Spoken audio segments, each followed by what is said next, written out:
I truly believe that anyone can reach 80,000 score in gridshot. With these 4 things I will tell you in this video, if you perfectly execute them, you will have 80,000 plus score on gridshot in no time at all. So why would you want this score in gridshot? I don't know, you're the one that clicked on this video to like flex on your friends or something, I don't know. I hate it when tutorial videos take like 3 minutes to get to the point, so I'm just going to go straight in with number 1. Accuracy is key. If you are currently sitting around 50 to 60k, you are probably going way too fast for your own good, and for your score's own good. See, in Gridshot Ultimate, if you miss a shot, it actually decreases your overall points total. So you might be getting 70k with 88% accuracy.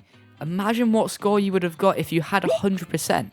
I know that's a tad unrealistic, so I would say aim for about 92 to 95% on your runs, and make sure you start off by taking your time and going whatever pace you need to get that percentage, and then focus on speed from there.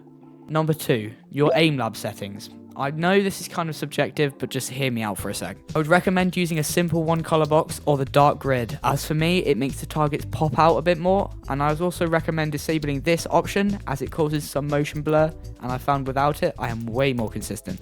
Another small tip is actually looking at the color wheel and actually seeing what color you prefer your targets, and then finding the opposite color for your crosshair. So for example, if you had a cyan targets, you would use a yellow crosshair. Speaking of crosshair, number 3 is trying a bigger crosshair. You heard me right, this won't be for everyone, but it certainly can help if you are tired trying to focus on where your crosshair is located. Just a quick tip in between here, if you want the least input delay possible, make sure you go into Steam, go into Aim Labs, then under Properties, go to the file where Aim Labs is located, the exe, and go ahead and click Properties, then under Compatibility, find Disable Full Screen Optimizations. This will make it so you have a bit less input delay in game, as Windows isn't constantly allocating resources for things such as alt-tabbing easier or your taskbar when in game. Number 4 is trying a lower or higher FOV.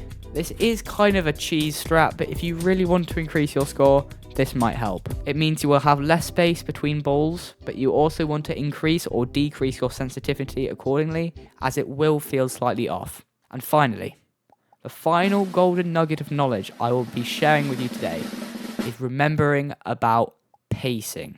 Take your aim labs as a cross country, not a sprint. I see so many people absolutely slamming at full speed at the beginning,